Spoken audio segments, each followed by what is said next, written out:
Good morning everyone. सबको नमस्कार। और आज एक नए सुबह में सबके स्वागत करते हैं। और ये उम्मीद के साथ कि एक नया जोश और नए उमंग से हम लोग दिन की शुरुआत करेंगे। जैसे कि हम लोग आज डे 6 पे पहुंच गए हैं, छठवां दिन।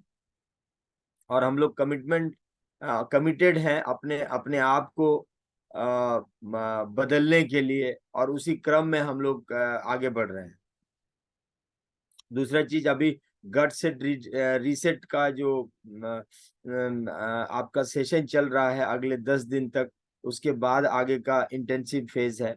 तो हम लोग इसी को मेंटेन करते हुए जो भी हमें गाइडलाइन बताए जा रहे हैं उसको हम लोग फॉलो करेंगे ही करेंगे। जिससे क्या होगा, जो भी हम लोग टारगेट ले रहे हैं, गोल ले रहे हैं टूवर्ड्स आवर हेल्थ, ये हम लोग कर पाएंगे। तो उसी को मद्देनजर रखते हुए आज का जो सेशन है, हम लोग सेशन की शुरुआत करते हैं। और सेशन में पहले जो हमारे स्पीकर हैं मिस्टर चंदन, ये आपका सेशन स्टार्ट करेंगे। So over to Chandan ji. Good morning सभी को, मेरा नमस्कार। कैसे हैं आप लोग? बहुत अच्छा है। ये आज का हम लोग आप लोगों को देख के तो मेरे मेरे को भी बहुत अच्छा लग रहा है। कितना मॉर्निंग में सुबह सुबह सब तैयार हो जा रहे हैं हम लोग सेशन लेने के लिए, एक हेल्थ के लिए। और अभी हम लोग कुछ बातें करेंगे एक डाइट को ही लेके, क्योंकि अभी ये गट रिसेट वाला फेज चल रहा है, हम लोग सब तो जान ही रहे हैं। तो तो आज हम लोग जो बात कर रहे हैं, आप देखे होंगे इस प्रोग्राम के दौरान शुरुआत के 10 दिन ध्यान दिया गया है कि हम लोग कोई एनिमल बेस्ड खाना ना खाएं, या हम लोग जो हम लोगों ने ध्यान दिया है कि प्लांट बेस्ड खाना ज्यादा हो। ऐसा क्यों? राइट। उसके पीछे क्या रीजन है, आपने कभी सोचा है? तो यहाँ पर आज हम लोग उसी चीज की बातें करेंगे, है ना, कि एनिमल बेस्ड डाइट और प्लांट बेस्ड डाइट दोनों का हमारे बॉडी पे क्या असर होता है। लेकिन आपको क्या लगता है, प्लांट बेस्ड फूड ज्यादा बेटर होता है कि एनिमल बेस्ड फूड, जिसमें नॉन वेज के साथ साथ आपका अंडा और मिल्क भी आ जाता है, दूध का भी प्रोडक्ट आता है? तो लेकिन ऐसे तो हम लोग दूध अच्छे से भी समझते हैं, लेकिन क्या होता है यहाँ पे, क्यों हम लोग इस समय हम लोग मना कर रहे हैं? आपके दिमाग में तो ये चीज आया होगा कि why during this period of time we were told to avoid animal based food. कुछ तो एक कारण होगा, चलिए आगे हम लोग देखते हैं। लेकिन ये चीज को समझने के लिए हम लोग को थोड़ा हिस्ट्री में जाना पड़ेगा, बैक में। ये हम लोग सभी जानते हैं, हम लोग के पूर्व पुरुष कैसे थे, और हम लोग विकसित होते होते वानरों से, और हम लोग क्या आदि मानव से लेके अभी एक मॉडर्न मानव के रूप में कन्वर्ट हुए। तो आपको जैसे लगता है कि हम लोग इनिशियली हम लोग अगर किसी एक फेज में थे और उसको हम लोगों ने धीरे धीरे चेंज किया, तो हमारा इवोल्यूशन का जो ट्री है उसका भी एक चीज नहीं, कई जगहों में चेंजेस आए। फॉर एग्जाम्पल, वही व्यक्ति अगर वो जाके बसने लगा पहाड़ों में, तो उसका में भी कुछ चेंजेस आएगा। कोई एक तटीय क्षेत्र में जो बैठ रहा है उससे, कोई अगर आपका पठारी क्षेत्र में है, कोई मैदानी क्षेत्र में है, कोई रेगिस्तानी क्षेत्र में है, हर व्यक्ति जहां जहां गया उसका, आपको क्या लगता है, पर्सनैलिटी और एवरीथिंग में चेंजेस आता है कि नहीं? सेम तो दिखते नहीं। अभी भी हम लोग देख सकते हैं, एक हम लोग मैदानी एरिया में रहने वाले लोग, और हम लोग जैसे झारखंड बिहार ये सब पठारी एरिया, मैदानी एरिया में अब चल जाइए, और फिर पहाड़ी एरिया में चल जाइए, नॉर्थ ईस्ट हो गया, हिमाचल हो गया, सबका बिल्डअप अलग हो जाता है, सबका कम्युनिटी अलग हो जाता है। ऐसा क्यों होता है? क्योंकि ज्योग्राफी इसको बहुत ज्यादा अफेक्ट करता है। ज्योग्राफी सर्वाइवल के लिए हम लोग को ज्योग्राफी के ऊपर ज्यादा डिपेंड करता है। किसी भी जगह का आपको इंसान का व्यक्तित्व समझना है, कल्चर समझना, पहले उसका ज्योग्राफी को हमें समझना पड़ता है। वहां का मौसम कैसा है, कैसा है, बारिश को लोग कैसे टीम करते हैं, आप सोचिए ना, तो खाना पीना भी सब उसी के हिसाब से अकॉर्डिंग बदलता है, राइट। तो यहाँ पे हम लोग को ये सब चीज दिखता है। फिर उसके बाद ऐसा नहीं कि इंसान सिर्फ उसी हिसाब से डेवलप किया, आप देखे होंगे फिर कम्युनिटी वाइज भी वो डेवलप करने लगा, क्योंकि इंसान खुद वन ऑफ द वीकेस्ट आदमी में से, मतलब जानवर में से आता है, लेकिन वो जब कम्युनिटी बनाता है, टूल्स बनाता है, ये बनाता है, तो वो डेवलप करता है। तो अब देखे होंगे तो हम लोग शिकार भी करते हैं, तो शिकार करते हैं तो एक कम्युनिटी बनाया गया। तो इनिशियली हम लोग हजारों साल तक शिकार का मोड में रहे, लेकिन धीरे धीरे इंसान क्या करने लगा, सेटल्ड होने लगा, ठीक, खेती बाड़ी करने लगा, ठीक है। तो हंटिंग से फार्मिंग में चेंजेस आया, तो उसका जो कम्युनिटी था, जो पहले कैसे जिस तरह के लोग का परिवार परिवेश के साथ रहता था, अब उसमें भी चेंजेस आने लगा। तो ये सब जो चेंजेस होते हैं, ये ह्यूमन इवोल्यूशन में काफी ज्यादा प्राइम करते हैं। लेकिन यहाँ पे एक सवाल आता है कि अगर जैसे जैसे ह्यूमंस ज्योग्राफी के हिसाब से, परिस्थिति के हिसाब से, कम्युनिटी के हिसाब से, पहले हंटिंग से गैदरिंग, गैदरिंग से फार्मिंग, इस तरह का उनमें जो चेंजेस आया, तो क्या हमारा जो गट माइक्रो बायोम है जिसके बारे में हम लोग आज तक पढ़ते आ रहे हैं, जानते आ रहे हैं, इस फेज के दौरान क्या उनमें भी चेंजेस आए, क्या वो भी इवॉल्व किए हमारे साथ, वो को इवॉल्व किए, कि अब वैसे ही है जैसे हम लोग हजारों साल पहले थे, राइट।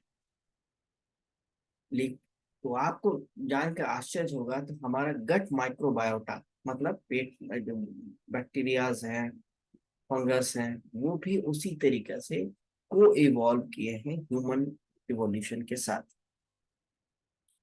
ये एक आपको चार्ट आप देख सकते हैं।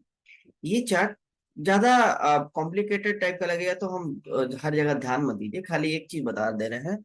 यहाँ पे हम आपको एक एनोट के सहारे हम दिखा देते हैं। हम्म, देखिए, ये इंसान और प्राइमेट, मेरा पॉइंटर दिख रहा होगा शायद, रेड कलर का एक स्पॉट जैसे दिख रहा है, इंसान और प्राइमेट वानरों का, देखिए गट माइक्रोबायोटा एक जैसा, एक तरह का है। ये ओवरलैपिंग देखिए, हिरन का, ये मछली का, ये चिड़िया का, ये सबका अलग अलग, चमगादड़ का, तो किस बहुत का ओवरलैपिंग है, लेकिन इंसान और प्राइमेट का पूरा पूरी ऑलमोस्ट सेम ही दिखता है। लेकिन जब हम उसको और, तो हम लोग अभी इसी पे ही फोकस करेंगे, बाकियों पे इग्नोर करते रहे, तो अब हम इस पे ही फोकस कर रहे हैं। तो आप देखिए जो ब्लू कलर का है, देखिए ब्लू कलर का जो है इंसान का है, और ब्राउन कलर का जो है नॉन ह्यूमन प्राइमेट यानी कि वानरों का है।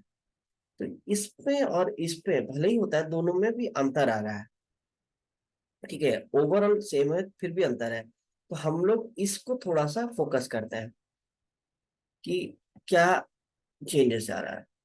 बाकी सेकंड चेंज क्यों हो रहा है?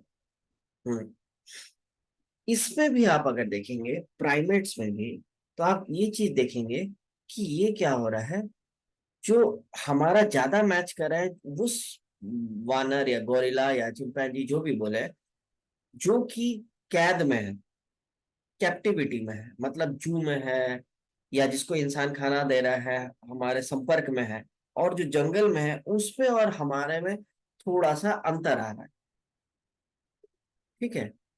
तो यानी कि अगर हम लोग ये देखें कि ह्यूमंस और प्राइमेट का ऑलमोस्ट सिमिलर है, लेकिन और जूम और को डिटेल में एनालिसिस करने से पता चला कि ह्यूमन और कैप्टिव प्राइमेट, मतलब हमारे गोरिल्ला और ये सब कुछ या कहीं भी जो इंसानों से ज्यादा क्लोज है, उनका और ज्यादा सिमिलर दिखा कंपेयर टू जो जंगल पे रहते हैं। फिर और एक चीज हम लोगों ने ध्यान दिया, तब इसको और ज्यादा जूम करके देखा गया कि इंसानों में भी, और डिटेल में और एनालिसिस करने से पता चला कि उनमें भी डिफरेंस आ रहा है।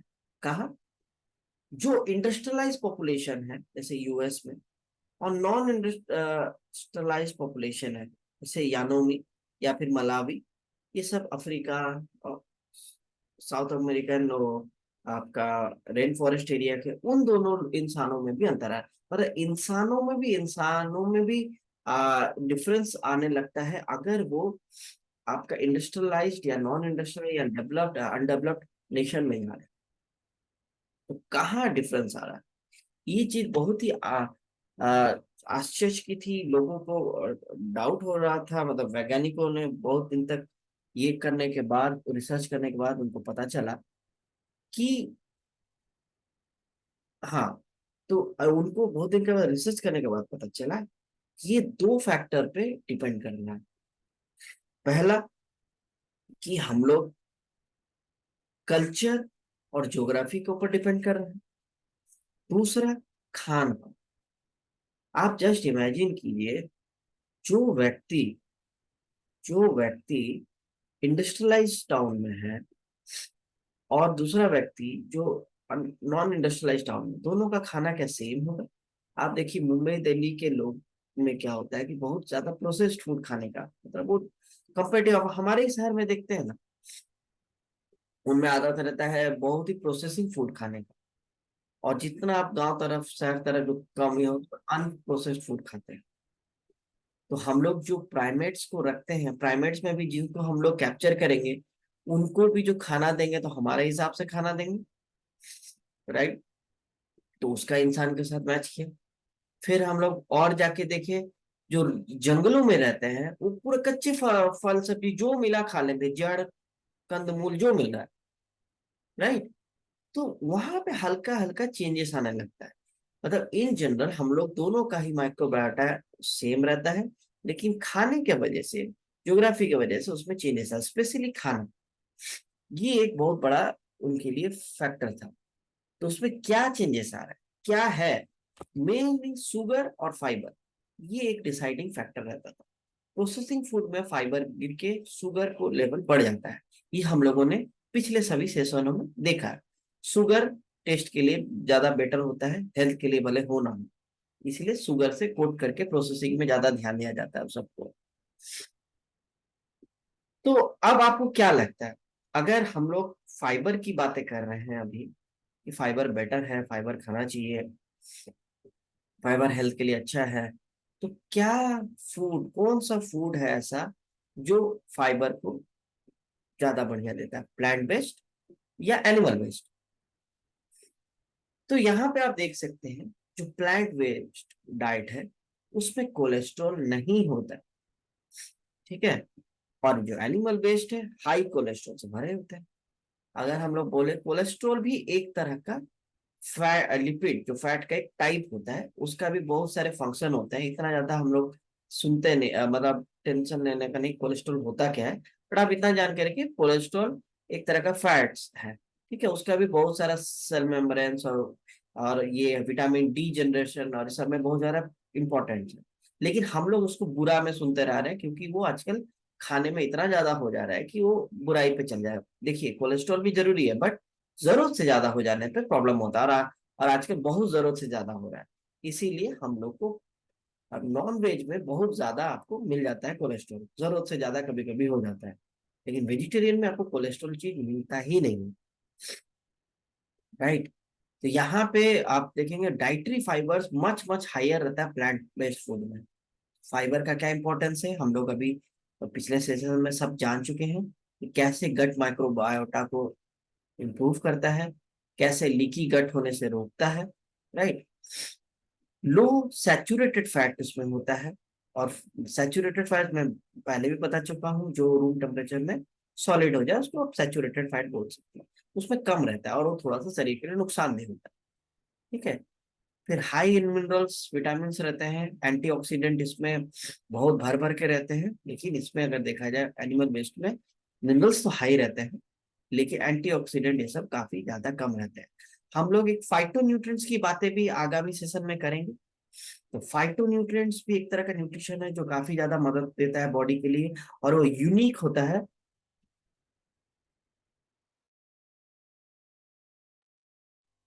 और फाइटोन्यूट्रिएंट जो होता है यूनिक होता है हमारे प्लांट बेस्ड डाइट में, जो कि एनिमल बेस्ड में पाया नहीं जाता है। तो ये सब कुछ एक ऐसा चीजें हैं जो मच मच सुपीरियर बनाते हैं एनिमल बेस्ड डाइट से प्लांट बेस्ड डाइट को। तो इसी वजह से अब हम लोग दोनों का इम्पैक्ट हमारे गट पे हम लोग जान लेते हैं। देखिए, कुछ बैक्टीरियाज होते हैं जो अपॉर्चुनिस्टिक बैक्टीरिया होते हैं, ठीक है। मतलब वो पड़े हैं गट में ऐसे ही, लेकिन जैसे ही हाई शुगर चीज मिलता है, जैसे ही केमिकल लाइडन फूड मिलते हैं, एडिटिव मिलते हैं, कुछ मिलता है, तो ये मौका परस बैक्टीरिया, अपॉर्चुनिस्टिक मतलब मौका परस बैक्टीरिया, ये लोग क्या करेंगे, उस पे झपट लेते हैं और अपना जनसंख्या बढ़ाना शुरू कर देते हैं और बहुत सारे ऐसे मेटाबोलाइट्स रिलीज करना शुरू करते हैं जो इंसानों के लिए मतलब अननेसेसरी है और हार्मफुल रहता है, ठीक है। तो शुगर बेस्ड खाना या लेस फाइबर से दिक्कत होने लगता है। एलपीएस जैसा चीज है, जैसे एलपीएस मतलब लाइपोपॉलीसैकेराइड, ये और ये सब इन्फ्लेमेशन को बढ़ाने में मदद करते हैं। तो एनिमल बेस्ड डाइट अगर हम लोग ज्यादा लेते हैं तो अपॉर्चुनिस्टिक बैक्टीरिया और ये सब एलपीएस और इन्फ्लेमेटरी जो साइटोकाइंस है ये सब बढ़ते हैं, ठीक है। बेनिफिशियल बैक्टीरिया का ऑब्वियसली जब इनका जनसंख्या बढ़ेगा तो उनका गिरेगा, उनका गिरेगा तो क्या होगा, शॉर्टी चेन फैटी एसिड जो हम लोगों ने प्रीवियस सेशन में हम लोगों ने कवर किया, वो सब का भी प्रोडक्शन गिर जाता है। वो सबका प्रोडक्शन गिरता है तो एसिडिक एनवायरनमेंट खराब होता है। एसिडिक एनवायरनमेंट खराब होता है, बहुत सारे न्यूट्रिशन जैसे कि कैल्शियम, आयरन, ये सब का एब्जॉर्प्शन होता है, ठीक है। ये तो इम्यूनिटी पे असर पड़ता है। तो एनिमल बेस्ड डाइट ज्यादा लेने से इम्यूनिटी से लेके एवरीथिंग को नुकसान ही पहुंचता है। लेकिन अगर हम लोग प्लांट बेस्ड लेते हैं तो अपॉर्चुनिटीज बैक्टीरिया का ऑलमोस्ट क्वालिटी कंट्रोल में रहता है, बेनिफिशियल बैक्टीरियाज बढ़ते हैं क्योंकि मेनली ये लोग फाइबर प्रोवाइड करते हैं। तो इसी वजह से इस पीरियड के दौरान आप लोगों को प्लांट बेस्ड खाने को ज्यादा बोला गया है compare to animal based, because हम लोग अभी गट को रीसेट कर रहे हैं, बेनिफिशियल बैक्टीरिया का जनसंख्या हम लोग बढ़ा रहे हैं, ठीक है। तो ये और ये सब का इम्पैक्ट हमारा क्या होता है, cardiovascular diseases, diabetes, obesity, hypertension, neurological issues पे आते हैं। ये सब हम लोगों ने प्रीवियस सेशन में हम लोगों ने कवर किया, कैसे गट का इसके साथ रिलेशन है, ब्रेन का रिलेशन है, ओबेसिटी के साथ कैसे इनका सबका रिलेशन होता है, ठीक है। अब वेज और नॉन वेज का हम लोग एनवायरनमेंट का भी बेनिफिट और ये सब हम लोग जान लेते हैं। आप जान के आश्चर्यचकित होंगे कि एक व्यक्ति अगर साल भर खाता है तो उसको 2 फुटबॉल फील्ड मैदान जितना नॉन वेज लगता है। मतलब जितना वो अगर सिर्फ नॉन वेज खाता है, अगर साल भर सिर्फ नॉन वेज ही खा रहा है एक व्यक्ति, तो उसको प्रोड्यूस प्रोड्यूस करने में तो 2 फुटबॉल फील्ड लगता है, समझ रहे हैं। और वही अगर वेजिटेरियन फूड बना रहे हैं तो 2 फुटबॉल फील्ड में जितना प्रोडक्शन है उसमें 14 आदमी खा लेता है। ये एनवायरनमेंट का बहुत बड़ा डिफरेंस आता है। और फिर आप देखेंगे ऐसा, अगर हम लोग अगर सारे लोग प्लांट बेस्ड खाने में चले आए तो हम लोग 5 बिलियन फुटबॉल फील्ड जितना हम लोग एक लैंड को वापस जंगल में कन्वर्ट कर सकते हैं। आप देखिए ना, 1 किलो मीट, मान लीजिए एक मुर्गी है, ये उसको दाना दे रहे हैं, तो दाना खाते खाते बड़ा होगा, 1 किलो मीट देगा, तब तक कितना सारा दाना खा लिया होगा, राइट।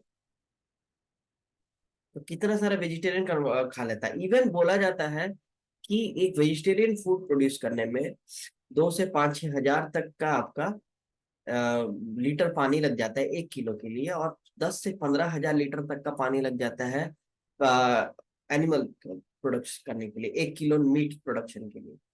तो प्लांट बेस्ड फूड एनवायरनमेंट के लिए बहुत ज्यादा नुकसानदेह है होता है, और ह्यूमन का बॉडी के लिए भी उतना फायदेमंद नहीं होता है, फिलहाल गट के फेज में हम लोगों ने देखा है।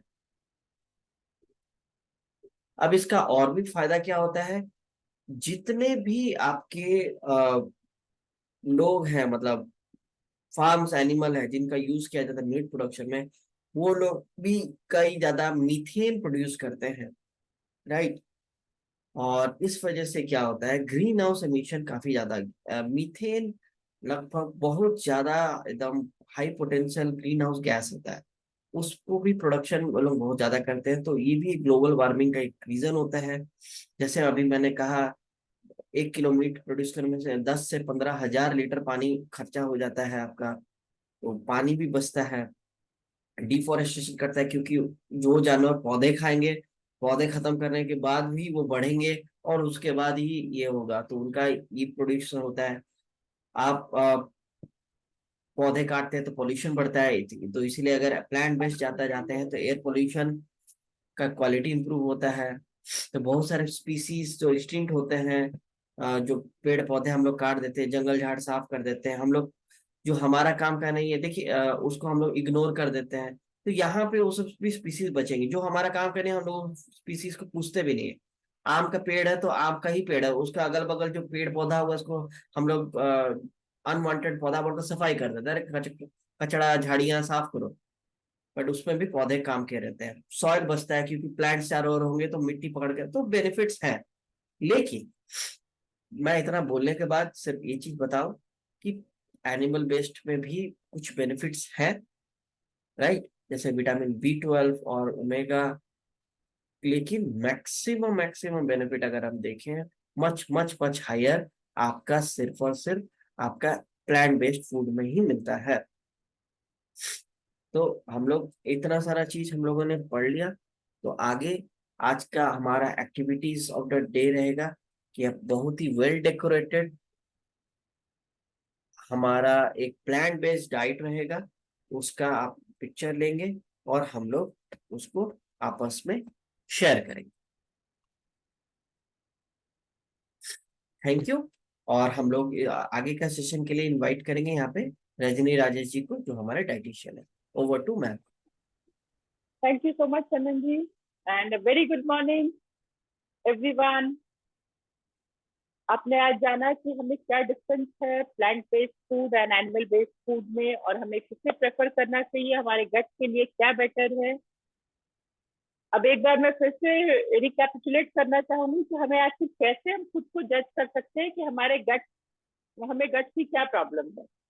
आप खुद से जज कीजिए। अगर आपको आए दिन इंडाइजेशन की प्रॉब्लम रहती है, एसिडिटी की प्रॉब्लम रहती है, अगर आपको कॉन्स्टिपेशन हो रहा है, या फिर पेट फूलने की समस्या है, ज्यादा कुछ खाया नहीं फिर भी पेट बहुत भरा भरा सा फील हो रहा है, अगर फेस पे आपको एक्ने बहुत ज्यादा, या फेस पे कुछ स्पॉट्स आ रहे हैं, एक्ने की प्रॉब्लम हो रही है, सबका मतलब ये है कि आपके गट में प्रॉब्लम है, यानी आपके डाइजेस्टिव ट्रैक्ट में प्रॉब्लम है।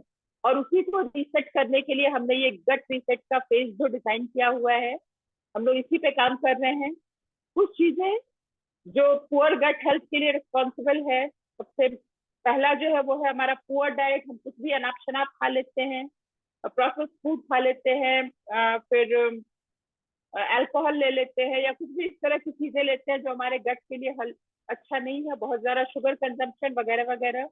अगर हम एंटीबायोटिक दवाओं का सेवन जरूरत से ज्यादा करते हैं, यानी आए दिन कुछ हेल्थ की इश्यूज हुई, हम लोग गए किसी भी मेडिसिन शॉप में गए और कुछ एंटीबायोटिक, कुछ फीवर की पिल्स ले दिया और हम लेकर आ गए।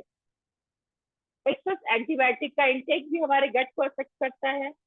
लगातार अगर हम लाइफस्टाइल की वजह से या किसी भी वजह से अगर हम स्ट्रेस में रहते हैं, ये भी एक बहुत बड़ी वजह होता है हमारे पुअर गट हेल्थ के लिए। क्रोनिक स्ट्रेस जिसे कहते हैं, लगातार स्ट्रेस में रहना, तो स्ट्रेस फ्री रहिए, उसके लिए मेडिटेशन आपको बताया जा रहा है, एक्सरसाइज बताया जा रहा है, जो डोपामाइन नाम का हार्मोन क्रिएट करता है, जो हमें एक खुशी फील कराता है।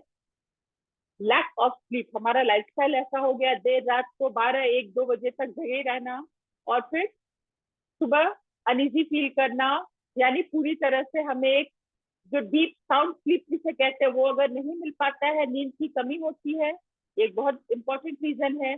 फिर एजिंग, जैसे जैसे हमारी उम्र बढ़ती है तो हमारा पूरे ऑर्गन के साथ हमारे गट को भी अफेक्ट करता है। लेकिन इन चीजों को, फैक्टर्स को ध्यान में रखकर अगर हम अपने खान पान में सुधार करें, थोड़ा सा लाइफस्टाइल में सुधार करें, टाइम पे अपना रूटीन को सेट करें, यानी टाइम पे जागना, टाइम पे सोना, टाइम पे हर काम करना, तो हम इन चीजों से काफी हमें फायदा हो सकता है। आपने सुना होगा आयुर्वेदा। आयुर्वेद इंडिया में बहुत ज्यादा ये है, बहुत पुराने हम लोग जिसको मानते आए हैं। आयुर्वेद में भी इस पर फोकस किया गया है। आपने सुना होगा अग्नि। अग्नि यानी डाइजेस्टिव फायर, ये क्या है? ये वो डाइजेस्टिव फायर है जो आपके फूड को ब्रेक डाउन करती है ताकि आप बॉडी को न्यूट्रिएंट एब्जॉर्ब हो सके और हमें प्रॉपर न्यूट्रिएंट, प्रॉपर बेनिफिट्स मिल सके उस खाने से। कहते हैं ना, अग्नि सबसे ज्यादा जो एक्टिव होती है वो होती है सुबह के वक्त, यानी सूर्योदय से लेकर सूर्यास्त तक। जो हमारी अग्नि जिसे कहते हैं, फायर कहते हैं, डाइजेस्टिव फायर जिसे हम कहते हैं, वो सबसे ज्यादा एक्टिव होती है मॉर्निंग सनराइज से लेके सनसेट तक।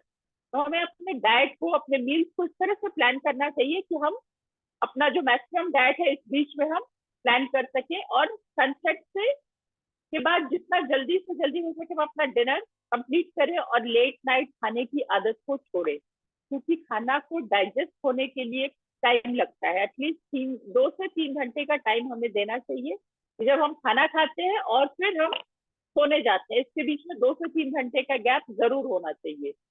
ये कुछ चीजें हैं। फिर हम, आपने दोष के बारे में सुना होगा, ये हमारा बॉडी टाइप ही तो दर्शाता है। जैसे वात, पित्त और कफ, ये 3 तरह के जो दोषाज होते हैं हमारे आयुर्वेद के हिसाब से, ये सब हमारे डाइजेस्टिव क्वालिटी को ही दर्शाते हैं और गट हेल्थ के बारे में ही बात करते हैं। इन सारी चीजों को ये करने के बारे में बात करने के लिए अगर हम कैसे हम इसको प्रमोट कर सकते हैं, कैसे हम इसको अच्छा रख सकते हैं, इसके लिए त्रिफला आपने सुना होगा। अगर हम इसे अपने डाइट में, अपने हर दिन के खान पान में कुछ उसका डोज ले, त्रिफला यानी आंवला, हरड़ और बहेड़ा, जिसे हम आंवला की, हरिता की और विभिता की भी कहते हैं संस्कृत में, उसे अगर हम शामिल करें अपने रोज के ये में थोड़ा थोड़ा एक पोर्शन ले, तो वो हमारे गट हेल्थ के लिए बहुत अच्छा है, हमारे पूरे डाइजेस्टिव ट्रैक्ट के लिए बहुत अच्छा है। हमारे जो कहते हैं ना इन्फ्लेमेशन के प्रॉब्लम से भी हमें राहत दिलाता है। साथ ही हमें इस गट रीसेट के फेज में हमारा पर्पस है कि हम गुड बैक्टीरिया और बैड बैक्टीरिया के बारे में आपने जाना है, गुड बैक्टीरिया की मात्रा को बढ़ाएं। इसके लिए कुछ हमें ऐसे खान पान लेने हैं जिसके बारे में मैं हर दिन थोड़ा थोड़ा कवर करूंगी। आज मैं उसके फर्स्ट टाइप के बारे में बात करूंगी कि कौन सा खाना हमें लेना चाहिए जो हमारे गुड बैक्टीरिया को प्रमोट करता है। मैंने आपसे बात की थी फर्मेंटेड फूड की। फर्मेंटेड फूड यानी हम जब खाने को उसके प्रोसेस के दौरान थोड़ी कुछ घंटों के लिए रख देते हैं ताकि उसमें एक खमीरीकरण यानी फर्मेंटेशन का प्रोसेस हो सके, जिसकी वजह से उसमें लाइव बैक्टीरिया डेवलप होता है। और जब वो बैक्टीरिया खाने के साथ हमारे पेट में जाता है तो हमें बहुत सारे गट के यानी जो गुड बैक्टीरिया है उसको वो, उसके लिए वो फूड बनता है और हमारे गुड बैक्टीरिया को डेवलप करने में हेल्प करता है। अब सवाल है कि फर्मेंटेड फूड में क्या आता है। बहुत कॉमन सी चीजें हैं, इडली, डोसा, आपकी जो खमीरी रोटी होती है, ढोकला, ये सारी चीजें फर्मेंटेड फूड में आता है। लेकिन एक चीज मैं यहाँ पे एक डिस्क्लेमर बताना चाहूंगी, आजकल मैं अक्सर देख रही हूँ बहुत ज्यादा इंस्टेंट डोसा के बारे में बात हो रही है, इंस्टेंट इडली, इंस्टेंट ढोकला के बारे में बातें हो रही हैं। तो यहाँ पे हम क्या करते हैं, दही में कुछ मात्रा सूजी का डाल देते हैं, थोड़ा इनो या फिर कोई भी बेकिंग सोडा या बेकिंग पाउडर डाल देते हैं और कहते हैं 10 मिनट में आपका बैटर रेडी है, आप झटपट डोसा बना लीजिए, झटपट इडली बना लीजिए या फिर उससे आप ढोकला बना लीजिए, इंस्टेंट जिसे हम कहते हैं। बट एक बार आप सोच कर देखिए, क्या इसमें फर्मेंटेशन का प्रोसेस हो पा रहा है? अगर फर्मेंटेशन का प्रोसेस नहीं हो रहा है तो फिर वो आपके इंस्टेंट और फास्ट लाइफस्टाइल के लिए तो वो मैच कर सकता है, बट वो आपके गट के हेल्थ को इम्प्रूव करने में या उसको अच्छा रखने में उसका कोई रोल नहीं है, रादर वो आपको डैमेज ही कर रहा है। तो जो हमारा traditional way of cooking and eating है, अगर हम उसे प्रॉपर वे में उस प्रोसेस को, उस मेथड को अगर हम कैरी ऑन करें, जो हमारा ट्रेडिशनल मेथड है, तो हम अपने गट को अच्छा रख सकते हैं। और बहुत जरूरी है कि हम जो प्रॉपर तरीका है उससे ही कुकिंग करें। इसी तरह से हर दिन हम लोग कुछ कुछ कुकिंग के बारे में बात करेंगे, किस तरह के फूड को हम ले सकते हैं इसके बारे में बात करेंगे। बट एक बार मैं फिर से आपको दोहराना चाहूंगी, अपने डाइट में जो ये हमारा गट रीसेट का फेज है, इसमें जिन चीजों को आपको अवॉइड करना है वो मैं बार बार रिपीट कर रही हूँ, क्योंकि हमारी ये इतने सालों की जो आदत बनी आई है, चलती आई है, उसमें चेंज करने में थोड़ा सा टाइम लगता है। तो हमें सबसे पहले याद रखना है, हमें अपने खाने से शुगर को बिल्कुल हटा देना है। जो हमारा रिफाइंड शुगर है, चीनी या शक्कर जिसे हम कहते हैं, उसे अपने किचन से बाहर कर दीजिए। रिफाइंड ऑयल को आप रिमूव कीजिए, रादर आप जो हेल्दी फैट है जैसे देशी घी का इस्तेमाल कर सकते हैं, बट वो भी लिमिटेड मात्रा में। हमें नॉनवेज 10 दिन के लिए अवॉइड करना है। एग, मटन, चिकन, ये सारी चीजों को, फिश, इन सारी चीजों को पहले 10 दिन, जो हमारा इसमें से आज 6ठा दिन है, हमें कुछ दिन और अवॉइड करना है। अल्कोहल बिल्कुल भी नहीं लेना है। देन हमारा जो प्रोसेस फूड है उसको भी हटाना है। तो इस कुछ चीजों का ध्यान रख के हम अपने गट हेल्थ को अच्छा रखने में हेल्प कर सकते हैं। टाइम पे खाना खाइए, सैलेड, ग्रीन वेजिटेबल, फ्रूट्स को अपने खाने में शामिल कीजिए ज्यादा से ज्यादा, और इन चीजों को फॉलो करते हुए अपने गट के हेल्थ को अच्छा बढ़ाते हुए हम आगे की ओर बढ़ेंगे। और हमारा एक्सरसाइज, वर्कआउट बहुत इंपॉर्टेंट है। आइए इसके बारे में बताने के लिए मैं इनवाइट करना चाहूंगी हमारे ट्रेनर मिस्टर शंभूनाथ को। Over to mister Shambhunath. Thank you. Thank you. नमस्कार सभी को। हम लोग का सेशन बहुत अच्छा चल रहा है। सुबह सुबह हम लोग उठ जा रहे हैं, इससे बड़ी बात है। बहुत लोग अभी तक सो रहे हैं। तो गट हेल्थ के दौरान, गट हेल्थ का जो हम लोग सेशन चल रहा है, हम लोगों ने आसन के माध्यम से कई तरह का आसन को सीखा है, प्रैक्टिस किया है। चाहे मुंडकासन हो, ट्विस्ट मलासन हो, ट्विस्ट कोबरा आसन हो, कई आसन हम लोगों ने किया। आज हम एक नया आसन करेंगे, कटी कंद्रा आसन। कंद्रा आसन करेंगे जो गट हेल्थ के लिए बहुत ही अच्छा आसन है। लेकिन इसके पहले हम लोग आज जो टेपिंग करते थे हाइपोथैलेमस ग्लैंड के पास, उसके बाद कुछ प्राणायाम करेंगे, या कुछ आसन भी कर लेंगे, खड़े खड़े कुछ फिजिकल एक्टिविटी कर लेंगे। उसके बाद नए आसन के साथ कुछ पुराने आसन को रिपीट करेंगे। तो आइए पहले हम लोग जो 5 मिनट हमें डेली करना है, जो हमारे पूरे शरीर को स्वस्थ रखता है, हम लोग स्टार्ट करते हैं। सीधा क्यों खड़ा हो जाए और दोनों हाथ को सर के बीचों बीच, जहाँ चोटी पर रहता है, चोटी, या आप कान के माध्यम से आप पूरा हाथ को लाइए, अंगूठे को कान के छिद्र पर, और हाथ को ऊपर लाइए, सीधा जहाँ आता है वहां पे टिपिंग कीजिए 6 से 7 बार। ये जो हाइपोथैलेमस ग्लैंड होता है, ये पूरे शरीर को कंट्रोल करता है, हमारे स्वास्थ्य को अच्छा रखने में मदद करता है। सुबह करना ज्यादा अच्छा रहता है। ऐसे अगर किसी समय नहीं मिलता है तो वो बाद में भी कर सकते हैं। उसके बाद हम लोग जो फोरहेड है उसको हम लोग टेपिंग करेंगे, ताकि हमारा किसी भी तरह का माइग्रेन, साइनस, हेडेक वो कंट्रोल में रहता है। कि अगर किसी को है तो उसको दूर करने में सहायक है, ये नहीं है तो अच्छा रखेगा। उसके बाद लोग चीक को करते हैं टेपिंग, धीरे धीरे, बहुत स्पीड भी नहीं, बहुत स्लो भी नहीं।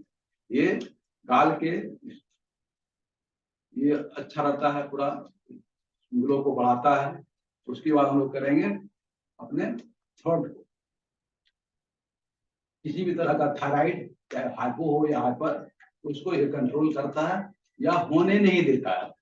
बोला भी क्या ना, prevention is better than cure. अगर कुछ बीमारी हो जाए उसके बाद करेंगे तब तो कष्ट है शरीर में, तो हम पहले ही प्रिवेंट कर लें तो ज्यादा अच्छा है ना। और ये सब प्रिवेंशन ऐसा है कि आपको कुछ खर्च नहीं करना है, फ्री फंड में।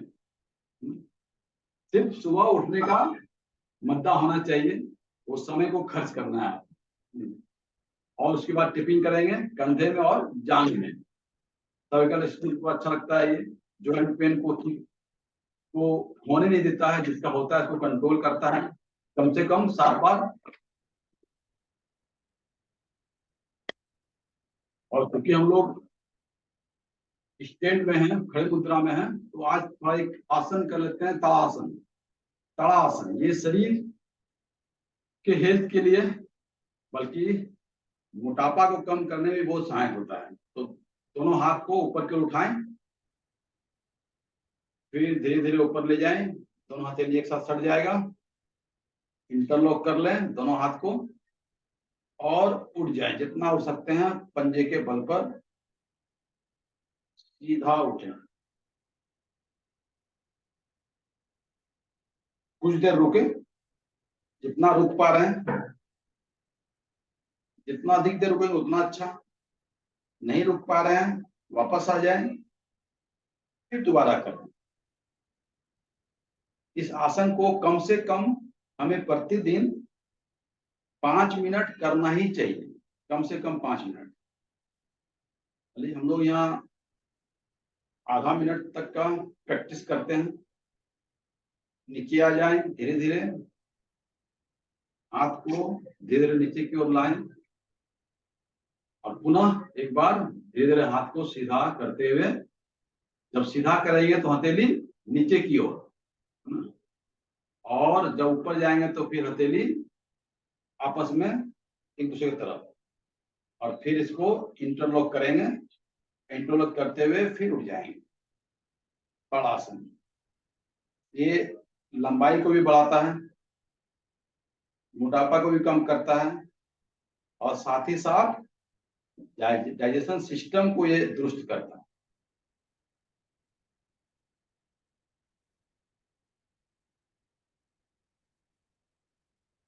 हाथ तना हुआ, जितना ऊपर की ओर आप खींच सकते हैं उतना ही खींचे।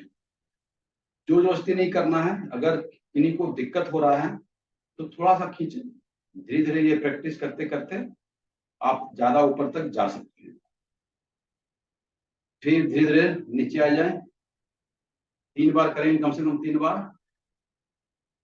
2 बार हो चुका, और तीसरा। फिर धीरे धीरे हाथ को ऊपर की ओर सामने और इंटरलॉक करते हुए पूरी हथेली को, दोनों हाथ को ऊपर की ओर ताड़ासन ताड़ेंगे। जितना अधिक ताड़ सकते हैं ऊपर की ओर जा सकते हैं। पैर का दोनों पंजा जो है वो ऊपर की ओर उठ जाएगा, एड़ी अग्रभाग के माध्यम से। एड़ी रहेगा ऊपर की ओर और उंगली का भाग उसी के आधार पर हम लोग खड़े होंगे।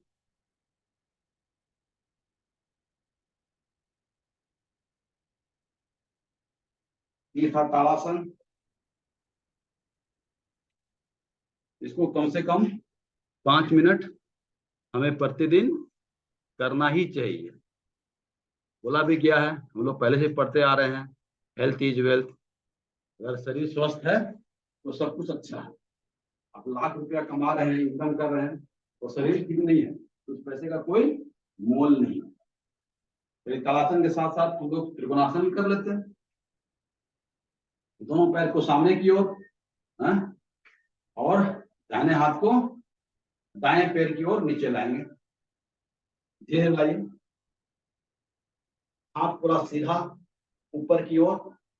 आप ऊपर की ओर देख सकते हैं हाथ को, 5 उंगलियों को, और कुछ देर रुकिए। जितना अधिक रुक सकते हैं उतना अच्छा। कम से कम हम लोग यहाँ पे आधा मिनट तो रुक ही सकते हैं, या काउंट करना है तो काउंट करके रुक सकते हैं। जैसे 1 2 3 4 5 6 7 8 9 10 11 12 13 14 15 16 17 18 19 और 20। ये काउंट करने से क्या होता है, सुविधा होता है कितना देर। अभी हो सकता है कि आपको 15 में ही लग रहा है, तो चलो और थोड़ा कर लेते हैं, और थोड़ा कर लेते हैं। अब बाईं ओर से वही प्रक्रिया। बायां हाथ धीरे धीरे बाएं पैर की ओर जाएगा, और दाहिना हाथ पूरा ऊपर की ओर, है ना। तो भी काउंट कर लीजिए। 1 2 3 4 5 6 7 8 9 10 11 12 13 14 15 16 17 18 19 और 20। अब धीरे धीरे कुल आ जाए।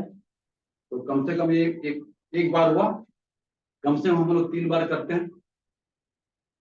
पुनः दाहिनी तरफ से दाहिना हाथ को दाहिने पैर के पास नीचे धीरे ले जाएं, और इस तरह से 1 2 3 4 5 6 7 8 9 10 11 12 13 14 15 16 17, 18, 19, 20। जो त्रिकोणासन है ये भी आपका पेट को साफ करने में बहुत महत्वपूर्ण भूमिका अदा करता है, जल्दी करेंगे तो आप। फिर बाएं तरफ से हाथ पूरा सीधा, 1 2 3 4 5 6 7 8 9 10 11 12 13 14 15 16 17 18 19 20। तो हम लोग ताड़ासन और त्रिकोणासन कर लिए। कुछ हल्का अगर इस तरह आप वॉकिंग कर सकते हैं, वॉकिंग कर लीजिए। शरीर के मूवमेंट को अच्छा करने के लिए स्पीड से भी कर सकते हैं और स्लो स्लो भी कर सकते हैं। थोड़ा जंप करना है तो जंप कर लीजिए। शरीर को जितना मूव किए उतना अच्छा। जंप कर सकते हैं दोनों पैर से, हाथ बात खोल लीजिए, इस तरह से भी कर सकते हैं।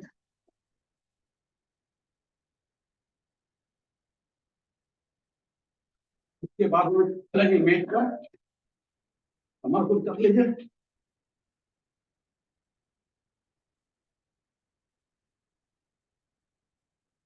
हम लोग बैठ जाते हैं, मेट पर आते हैं। उस आसन को पहले जो नया आसन उसको करते हैं और पुराने आसन को एक बार दोहरा लेंगे और नया आसन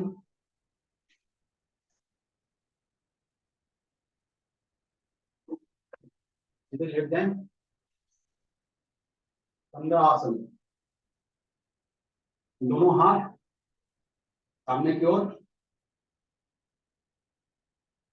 और दोनों पैर को मोड़ लेंगे सामने की ओर, इस तरफ सीधा, ठीक है। और इस भाग को जो कमर है, हिप के साथ कमर, इसको ऊपर की ओर उठाएंगे। कम से कम हम लोग 3 बार इस आसन को करेंगे, स्पेशल गट हेल्थ के लिए है 15 आसन। चलिए सांस लेते हुए उठेंगे, जितना आप उठ सकते हैं उतना अच्छा। दोनों हाथ सामने की ओर,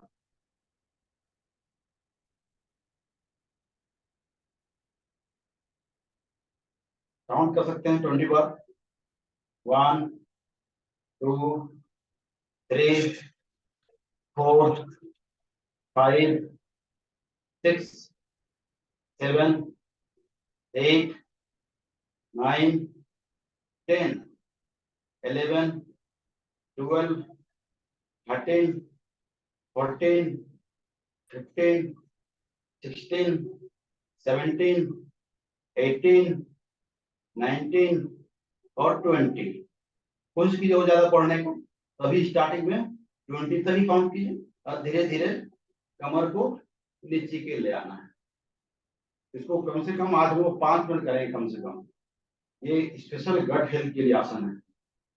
फिर वही प्रक्रिया फिर से ऊपर उठता उतना अच्छा।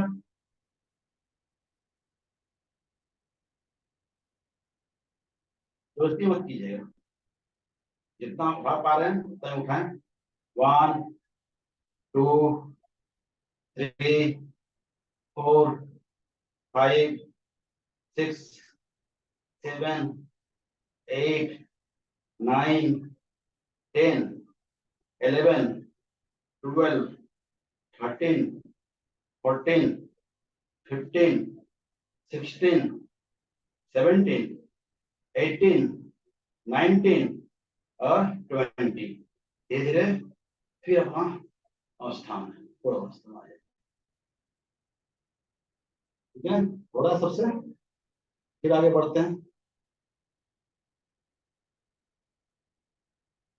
इस प्रक्रिया फिर से दोनों हाथ सामने की ओर और कमर के भाग को हिप के साथ ऊपर उठा लेंगे।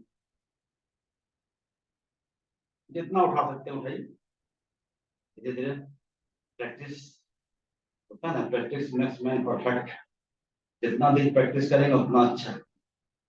1 2 3 4 5, 6, 7, 8, 9, 10, 11, 12, 13, 14, 15, 16, 17, 18, 19 और 20। हम तो आज 3 बार कर लिए। तो आगे बढ़ सकते हैं या फिर पैर को सीधा कर लीजिए। ये नया आसन था और कल जो हमने किया था एक नया आसन पाद अंगुष्ठा आसन, उसको आज फिर से एक बार दोहराएंगे। दोनों पैर सीधा, पीठ सीधा, सर तना हुआ। पहले दाहिने पैर को आगे की ओर इस तरह लाएंगे और दोनों हथेली से दोनों हाथ को इंटरलॉक करते हुए इसको पकड़ लेंगे। दोनों हाथ को इंटरलॉक करते हुए पकड़िए और उसको नासिका के सामने, नाक के सामने जितना तक ला सकते हैं उतना अच्छा।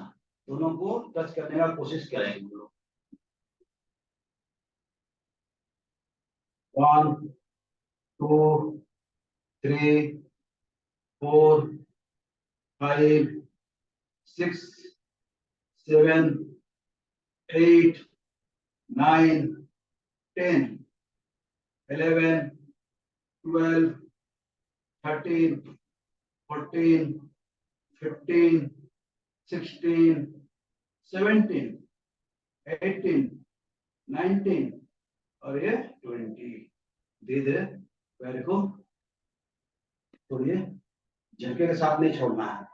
ये दाहिने पैर के साथ किए, यही प्रक्रिया बाएं पैर के साथ उठा लीजिए बाएं पैर को और दोनों हाथ को इंटरलॉक करते हुए पकड़िए। 1, 2, 3, 4, 5, 6, 7, 8, 9, 10, 11, 12, 13, 14, 15, 16, 17, 18, 19 और 20। ये दाहिना पैर पूरा सीधा रहेगा और धीरे धीरे उसको छोड़ दीजिए। एक राउंड हुआ, कम से कम 3 राउंड हम लोग करेंगे इसको। पाद अंगुष्ठासन, ये स्पेशली गट हेल्थ के लिए। फिर यही प्रक्रिया दाहिने पैर को आगे को लाएंगे, दोनों हाथ इंटरलॉक करते हुए पकड़ लेंगे इस तरह। पैर पूरा सीधा बाएं पैर। 1, 2, 3, 4, 5, 6, 7, 8, 9, 10, 11, 12, 13, 14, 15, 16, 17, 18, 19 और ये लास्ट 20। धीरे धीरे ट्विस्ट कीजिएगा, नाक को अंगूठे के साथ सामने लाने के, जितना सामने ला सकते हैं, खाली जबरदस्ती नहीं करना है। फिर बाएं पैर से एक पैर को उठाएंगे और दोनों हाथ से और फिर इसको नाक की ओर लाएंगे। 1, 2, 3, 4, 5, 6, 7, 8, 9, 10, 11, 12, 13, 14, 15, 16, 17, 18, 19 ये 20। और धीरे धीरे फिर 2 राउंड हम लोगों ने कर लिया। जो भी स्टार्ट में किया हमने उनको थोड़ा कष्ट हो, थोड़ा है, थोड़ा कष्टकारी है, लेकिन गट हेल्थ के लिए बहुत अच्छा है। तो बताए ना, जितना भी शरीर को कष्ट देगा उतना अच्छा आपका शरीर स्वस्थ रहेगा, अच्छा रहेगा। और लास्ट राउंड करते हैं फिर दाहिने पैर से दोनों हथेली को इंटरलॉक करते हुए और इसको आगे की ओर लाएंगे, जितना अधिक ला सकते हैं आप। और इतना रखिए, कोई दिक्कत नहीं है, इतना ही कर सकते हैं। लेकिन कोशिश करेंगे इसको धीरे धीरे बढ़ाने का, जितना सामने ला सकते हैं, जितना सामने ला सकते हैं। बायां पैर पूरा सीधा, बायां पैर पूरा सीधा रहेगा, और घुटना जो रहेगा, घुटना बाहर की ओर रहेगा घुटना। और इस अंगूठा जो है, अंगूठा को कोशिश करेंगे नाक के पास लाने का। धीरे धीरे इसके डिस्टेंस को कम करेंगे। अभी हो सकता है अभी पूरा नहीं आ रहा है, धीरे हम लोग कोशिश को क्लोजर लाएंगे, सामने की ओर लाने का कोशिश करेंगे। कोशिश करते रहें, शरीर की अवस्था को देखते हुए, जोर जबरदस्ती नहीं करना है। और फिर धीरे से इसको लास्ट राउंड बाएं तरफ से, बाएं पैर के साथ फिर इसको उठा ले, दोनों आंख को इंटरलॉक और पैर के पंजों को पकड़ लिए और इसको नीचे लाने की कोशिश करेंगे। नाक के जितना सामने ला सकते हैं उतना ही अच्छा। दाहिना पैर पूरा सीधा, बाएं पैर का घुटना बाहर की ओर, और अंगूठा बाएं पैर का नाक के सामने। कोशिश करेंगे इसको नाक के सामने लाने। धीरे धीरे आप इसको सामने लेते आएंगे हम लोग। सब्जेक्ट टू प्रैक्टिस करना होगा डेली। अगर आपको सुबह समय नहीं मिल पा रहा है तो शाम को कर सकते हैं, है ना? ध्यान नहीं रखना है ये मील जो देते हैं, खाना जो खाते हैं, जो भी मील दिया उसके कम से कम 3 घंटे के बाद। और धीरे धीरे इसको एक पैर के साथ हुआ और दोनों पैर एक साथ मिला के करेंगे, पादमुष्ठासन। तो दोनों पैर को उठाइए इस तरह, आप दोनों पैर को पकड़ लीजिए और जितना लोग सामने आ सकते हैं उतना अच्छा। करना जरूर है, आप कितना सामने ला पा रहे हैं ये जरूरी नहीं है, जरूरी ये है कि हम कुछ को प्रतिदिन प्रैक्टिस करें जरूर। सर को मोड़ लीजिए, सर को लाने की उसके आगे की ओर अंगूठा को, दोनों अंगूठा को सामने। जितना कर पा रहे हैं, जितना देर रुक पा रहे हैं उतना ही देर रुके, कभी भी जबरदस्ती मत कीजिए। लेकिन आप प्रैक्टिस करते रहेंगे तो ये हो जाएगा।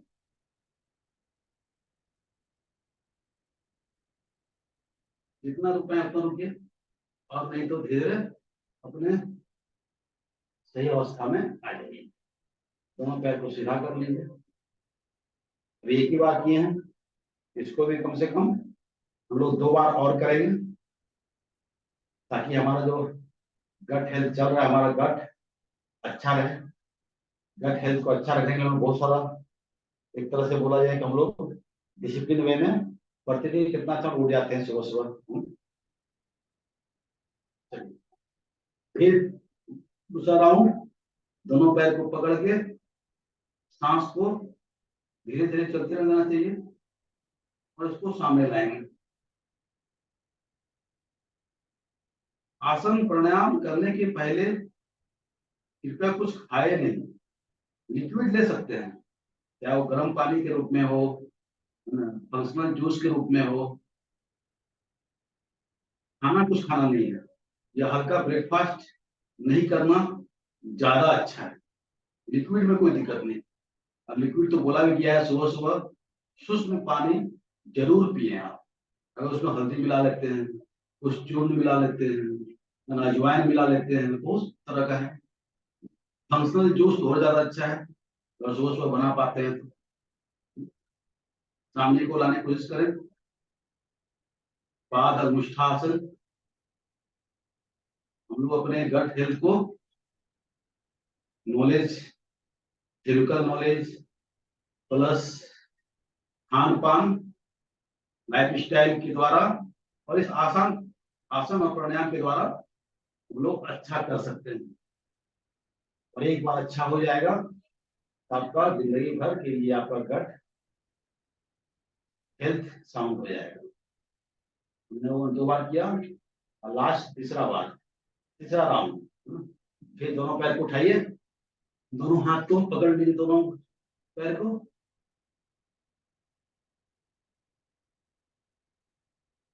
और सामने लाने की कोशिश कीजिए, जितना ला सकते हैं।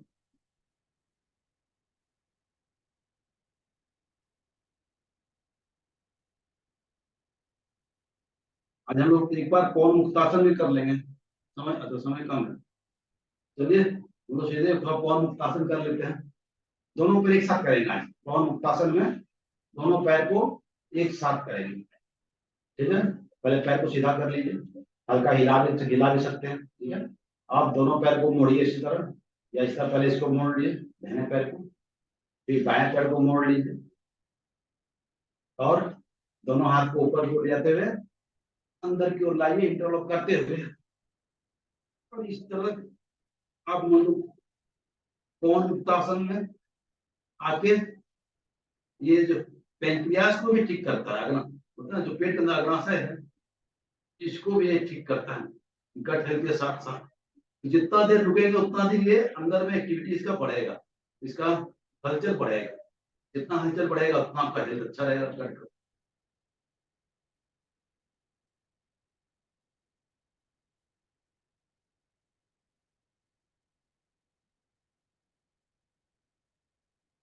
समय का कमी है, समय हो चुका है, लेकिन आपसे रिक्वेस्ट जरूर रहेगा कि शाम को जरूर प्रैक्टिस कीजिए, तभी आप इसमें पारंगत, पूरा पारंगत नहीं हो तो तभी आप अच्छे से कर पाएंगे, अपने गट हेल्थ को आप अच्छा कर पाएंगे आसन और प्राणायाम के द्वारा।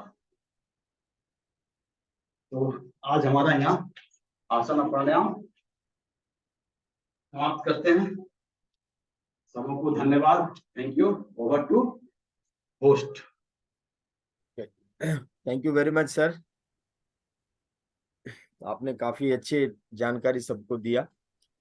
एंड मैं सभी स्पीकर्स का थैंक यू करना चाहूंगा, और दूसरा सभी जो हमारे हेल्दियंस है जो आपका हमारे ट्रेनिंग ले रहे हैं यहाँ से, जो आपका कनेक्ट होके अपने आप को बदलने का प्रयास कर रहे हैं, उनको भी मैं कॉन्ग्रेचुलेट और थैंक यू करना चाहता हूँ। एंड साथ में ये भी बोलना चाहता हूँ कि अगर आप और अच्छे तरीके से और उसको बेटर तरीके से करना चाहते हैं, कर सकते हैं, वो आप वीडियो ऑन करके उसको करने का प्रयास करें। उससे जो है आप जो भी मतलब जो आपके स्पीकर हैं जो बता रहे हैं एक्सपर्ट, उससे आप सीधे कनेक्ट हो सकते हैं। ठीक है, तो आपको ये फील होगा कि हम जो है आपका प्रॉपर ना केवल वर्चुअल, हम प्रॉपर तरीके से उस ट्रेनिंग को आपका ले रहे हैं। चलिए, थैंक यू वेरी मच। और जो इंस्ट्रक्शन गाइडलाइंस जो दिया जा रहा है ग्रुप में भी या ट्रेनिंग के माध्यम से, उसको हम लोग फॉलो करने की कोशिश करेंगे, तभी हम लोग हमारा जो रिजल्ट है या जो हम लोग गोल सेटिंग कर रहे हैं उस पे हम लोग खरा उतर पाएंगे, मतलब उसको अचीव कर पाएंगे। So with this, thank you for today and good day everyone. और एक विशेष बात मैं बोलना चाहूंगा, इसके जो आपका रिकॉर्डिंग सेशन है वो यूट्यूब वाला लिंक हम लोग ग्रुप में शेयर कर रहे हैं, उसको आपको दिन में जब भी समय मिलता है उसको जरूर देखें, उसको as a revision, as a आपका फ्यूचर रेफरेंस हम लोग रख सकते हैं। Okay, thank you very much.